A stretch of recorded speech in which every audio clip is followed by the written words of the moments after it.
Assalamualaikum warahmatullahi wabarakatuh. Selamat pagi, siang, sore, malam. Pada kesempatan ini kita akan mencoba kembali menganalisis menggunakan aplikasi GISP, yakni soal praktikum. Nah, kita lihat soalnya. Ini adalah praktikum komparasi. Datanya ada jenis sekolah, frekuensi media sosial untuk soal A, dan soal B, jenis kelamin, penyesuaian diri. Baik. Untuk mempersingkat, kita langsung saja masuk data. Di sini karena kita tidak pakai format CSV, delimited yang disimpan pada file Excel sebelumnya, maka kita langsung memasukkan pada masing-masing kolom ini. Kita ambil datanya, kemudian kita taruh di data GISP. Copy dan paste. Kita ganti. Di sini adalah data jenis sekolah. Kenapa klien? Karena ini adalah jumlah sampelnya, ada 20. Jenis sekolah, jadi ini tidak perlu karena ini bukan ini yang mau dikomparasikan, tetapi data jenis sekolah dengan data frekuensi. Jenis sekolah kita ganti namanya jenis sekolah.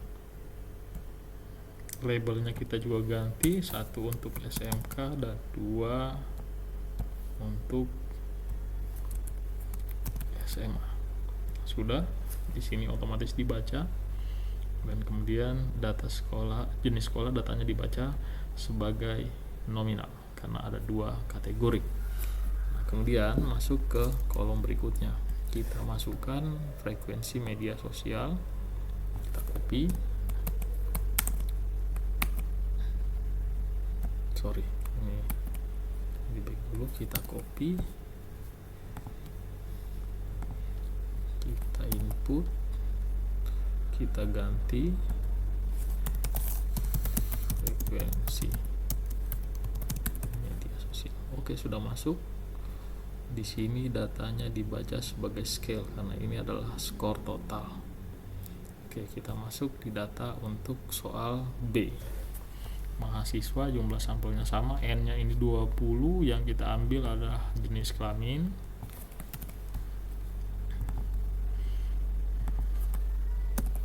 Oke. Sini kita ganti. Jenis kelamin dibaca sama, 1212, berarti ini skalanya nominal, 1 untuk laki-laki, 2 untuk perempuan, tapi kita nggak usah ganti lagi labelnya. Kita akan lihat perbedaannya dalam tabel output soal A dan soal B, di mana soal A diganti label SMK dan SMA, dan jenis kelamin pada soal B tidak diganti label, tetap menggunakan angka 1 dan 2. Kemudian kita masukkan datanya skor penyesuaian. Masuk skor penyesuaian, datanya kita ganti namanya. Ini sudah selesai, sekarang kita tinggal melakukan analisis. Kita masuk di analisis, diklik, dan kita di t-test. Kita akan menggunakan classical independent sample t-test karena kedua data ini berbeda, satu menggunakan data nominal dan satu menggunakan scale atau skor total. Nah, di sini kalau misalnya sama-sama scale, kita bisa menggunakan pair sample test.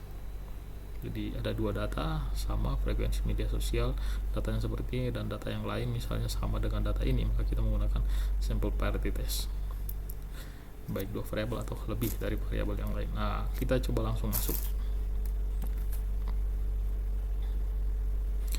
Di sini data output sudah ada tapi masih kosong. Kita masukkan jenis sekolah ke grouping variabel, di mana di sini syaratnya itu hanya ada data nominal dan ordinal, berarti dia masuk di sini karena datanya nominal.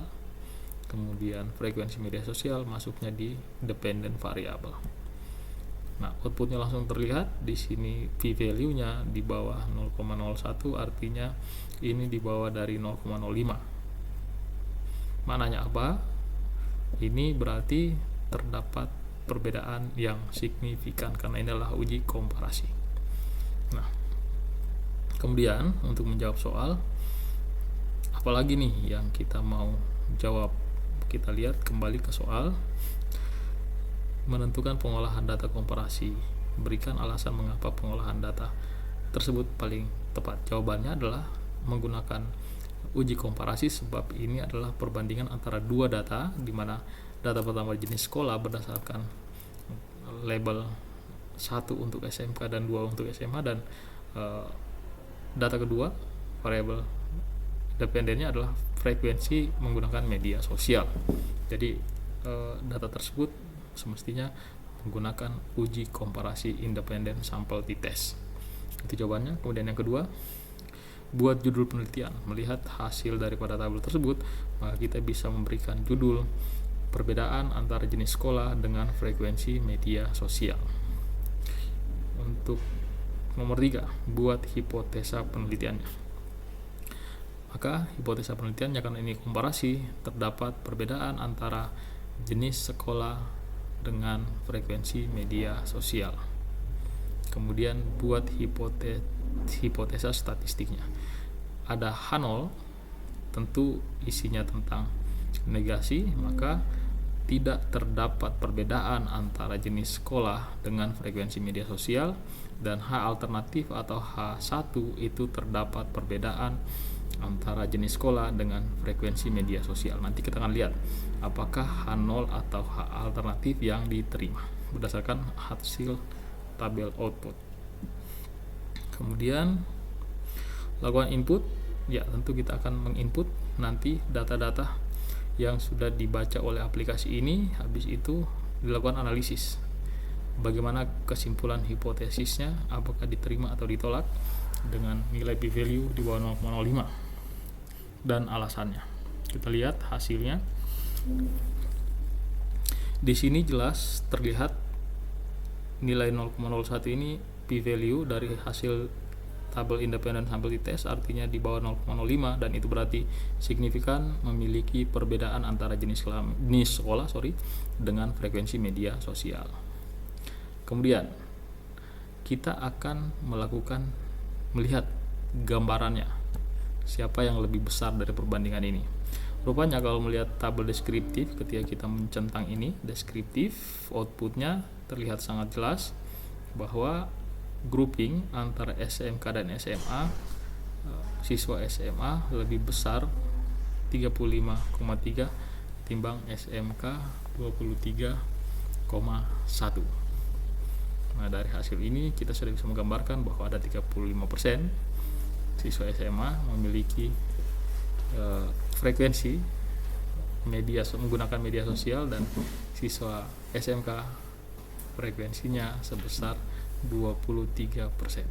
Itu deskriptif atau gambaran. Kemudian untuk menggunakan Wales atau Mann-Whitney, kita harus cek normalitasnya. Kita langsung cek uji asumsi, dan terlihat datanya. Dicek asumsi itu semuanya p-value-nya di atas 0,05. Artinya tabel ini atau data ini memiliki data yang berdistribusi normal.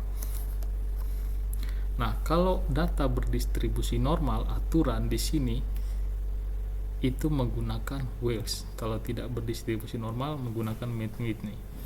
Kita cek apakah ada di dalam soal. Di dalam soal tidak ditanyakan, berarti ini tidak apa-apa, kita tidak centang juga. Tapi kalau sesuai dengan aturan normality check, itu mestinya kita menggunakan Wales, ya, karena datanya berdistribusi normal.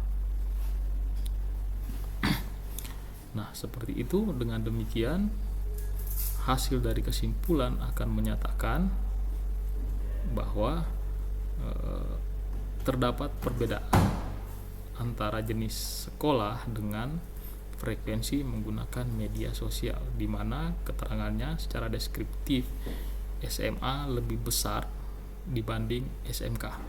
SMK rata-ratanya 35% dan SMK rata-ratanya 23%. Itu yang dimasukkan di dalam kesimpulan. Demikian, mudah-mudahan bermanfaat. Terima kasih sudah menonton. Wassalamualaikum warahmatullahi wabarakatuh.